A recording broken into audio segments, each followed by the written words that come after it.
Yo, okay, cool. So look, talking men and women, yeah? Men and women interactions, dynamics, whatever, relationships. Let's say you've got an equation. Yeah, you've got an equation. You've got sex on one side.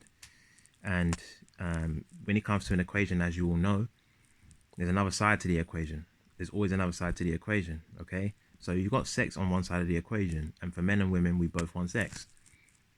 What people need to understand, both genders need to understand, is that there's another side to the equation than sex for men and women, and they are different for each gender.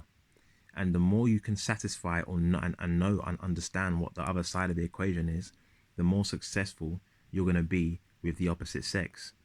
The more successful your relationships are going to be with the opposite sex. So let's take men and women on the women's side, for example, on what they need, right? Men need to understand, especially from a long-term perspective, we need to understand that other than sex, she does want intimacy, she does want communication, she wants a certain level of security, that feeling of intimacy. She wants and craves those things. It's in her nature.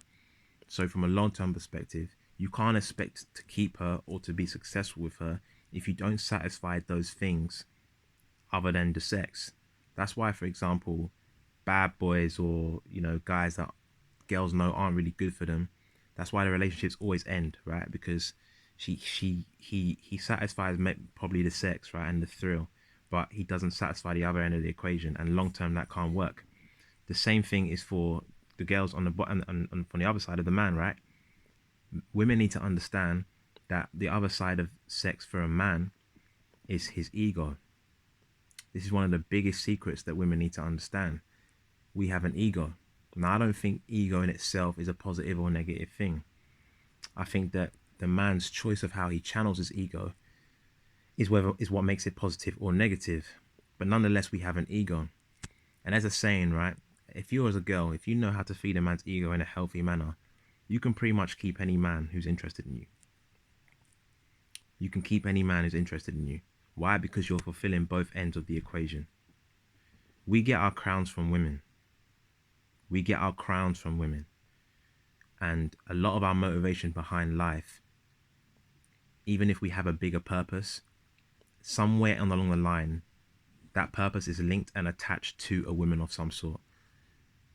So women need to understand that in a healthy way, feeding his ego, making him feel like a king, making him feel like he's in control of certain situations, giving him that feeling that he's needed and wanted. When you can do that, which is a skill nowadays because of the state of society, but that's a conversation for another day. When you're able to do that, you as a woman are going to have more success with men. You're the kind of woman that men are going to find it difficult to leave. Girls that struggle to keep men in the long term are the ones that don't understand this. They project an energy that he's not needed or wanted. You may not like it, you may not understand it, but you have to understand it to be successful with men. So the moral of the story is there's another side of the equation to sex, and each gender needs to understand what the other gender needs and wants, and you can only do that by actually learning the other gender. So men need to stop bashing women and saying that they don't understand women and women are this and men are that or whatever, and women need to stop doing the same. Men are this, men are trash, or blah blah blah, I don't need no man, blah blah blah. You're going to be unhappy because probably eventually you probably do want a man in your life. So the only way to save that mess is to genuinely take time to understand him, understand what he wants fully, and then when you can do that, you'll be able to keep him. Simple.